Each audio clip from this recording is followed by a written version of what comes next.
तर त्यांचे देखील मार्क्स आहेत. मला वाटतं बहुधा 76 मार्क्स त्यांना या ठिकाणी या परीक्षेमध्ये मिळाले. ठीक आहे. त्याचबरोबर इतर जे काही बक्षीस वितरण आहे, आता सर्टिफिकेट प्रत्येकाला वाटणं इथं पॉसिबल नसल्यामुळे आपण काय करूयात लक्षात घ्या.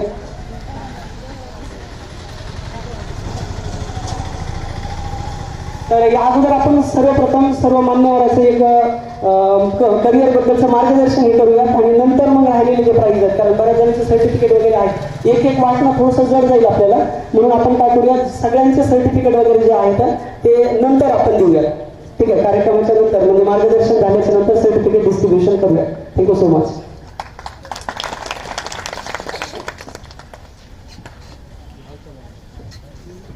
धन्यवाद सर.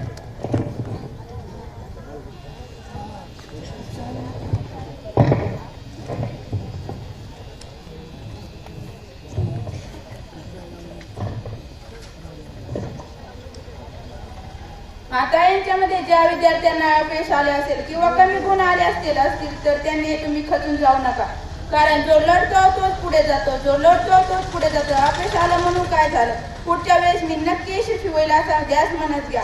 म्हणून मला असे वाटते की आला असेल अपयश तुला, पण ध्येय तू सोडू नकोस. आला असेल अपयश तुला, पण ध्येय तू सोडू नकोस. येईल यश एक दिवस, उगाच इकडे तिकडे भटकू नकोस. येईल यश एक दिवस, उगाच इकडे तिकडे भटकू नकोस. थकले असेल शरीर तुझे, पण मनाने तो हरू नकोस. थकले असेल शरीर तुझे, मनाने तो हरू नकोस. शोध घे भविष्याचा, उगाच भूतकाळामध्ये अडकू नकोस. शोध घे भविष्याचा, उगाच भूतकाळामध्ये अडकू नकोस. ध्येयाकडे लक्ष दे, मृग जळता तू अडकू नको. ध्येयाकडे लक्ष दे, मृग जळता तू अडकू नको. येईल यश तुला, येईल प्रयत्न तू सोडू नकोस. येईल यश तुला, येईल प्रयत्न तू सोडू नकोस. यानंतर मी कोटकर सरांना विनंती करते की आम्हाला त्यांनी मार्गदर्शन करावे.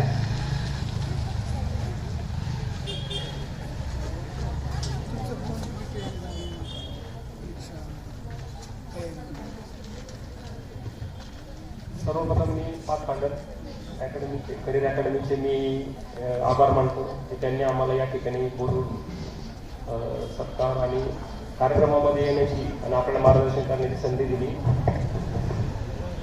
माझं नाव सतीश कोटकर, मी सहाय्यक पोलीस निरीक्षक म्हणून देवराई पोलीस येत आहे. जसं ग्रामीण भागाची परिस्थिती पाहिली तर माझे ग्रामीण भागाशी सर्व्हिसचा संबंध कमीच आला. 1.5 वर्ष सर्व्हिस झाली माझी. इथे माझी सगळी सर्व्हिस आतापर्यंत मुंबईत झालेली. तर एकंदरीत मुंबईचं वातावरण, गावाकडचं वातावरण, याचं एकंदरीत पाहिलं तर मुंबईला जेवढ्या संधी उपलब्ध असतात शिक्षणाच्या, ज्या ॲडव्हान्स अकॅडमी आहेत, कॉलेजेस आहेत, आणि त्यामुळे ग्रामीण भागाचा विचार केला तर आपण स्पर्धा परीक्षांच्या व्यतिरिक्त विचार करण्यासारखं इथं वातावरण थोडं कमी आहे. जसं की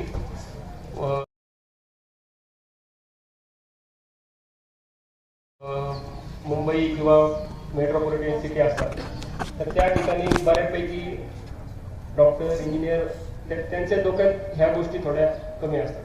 पण आपलं जो कोणत्या महाराष्ट्र सर्व्हिस असतील किंवा महाराष्ट्राच्या बाहेर स्टाफ सिलेक्शन असेल, IPS असेल, बऱ्यापैकी ग्रामीण भागातलाच तरुण वर्ग इथे ॲक्टिव्ह असतो.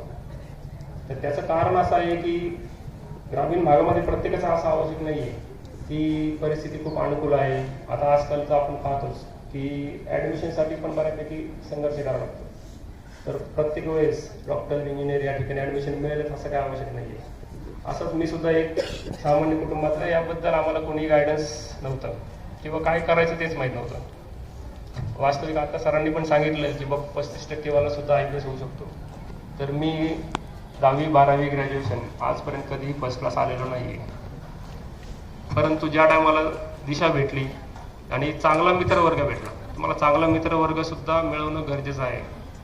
जसं की आता तुम्ही पाथफाइंडर अकॅडमीमध्ये इतके मुलं आलात, तुम्हाला कोणीतरी मुलांनी चांगल्या मित्रसंगतीने माहिती दिल्यामुळे तुम्ही इथपर्यंत आलाय. नाहीतर वाईट संगतीमध्ये माणूस कुठेही जाऊ शकतो. तरुण वर्ग काय आहे, जर दिशा नाही मिळाली तर तो दिशाहीन होतो आणि होत्याचं नव्हतं पण करू शकतो. आता जसं की 10वी 12वीचे विद्यार्थी आहेत, 18, 17, 18, 16 वर्षाचे, तर ह्या वयामध्ये आपल्याला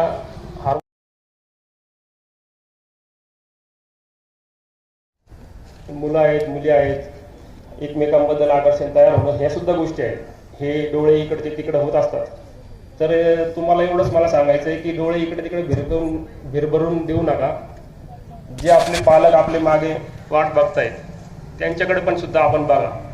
लहानाचं मोठं त्यांनी आपल्याला केलेलं आहे, त्यांनी काहीतरी अपेक्षा ठेवून आपल्याला इथपर्यंत सुद्धा आहे की जे ग्रामीण भागातून आयपीएस झालेले आहेत. तर योग्य दिशा तुम्हाला फायटरकडून नक्कीच मिळेल आणि तुम्हाला तुमच्या भविष्यासाठी मी शुभेच्छा देतो. आणि सगळ्यात महत्त्वाचं, जे पालकांनी तुम्हाला आज कष्ट करून, तुम्ही पालकांचे कष्ट पहा आणि मग ठरवा की त्यांच्या कष्टांना आपण त्यांचं चीज घडून द्यायचं आहे का नाही. एवढं बोलून मी तुम्हाला शुभेच्छा देतो पुढच्या वाटचालीसाठी आणि माझे 2 शब्द संपतो. धन्यवाद सर.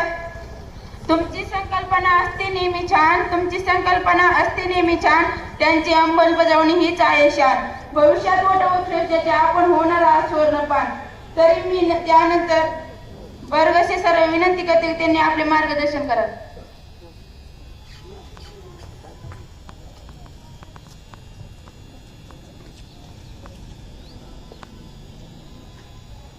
पाथफाइंडर करिअर अकॅडमीचे प्रशिक्षक पवन राऊत सर, प्राईम कोचिंग क्लासचे संचालक झेंडेकर सर, पुणेकर सर, खेत्रे सर, त्यांचे सर्व सहकारी, आज या ठिकाणी पाथफाइंडर करिअर अकॅडमीने ज्या पद्धतीने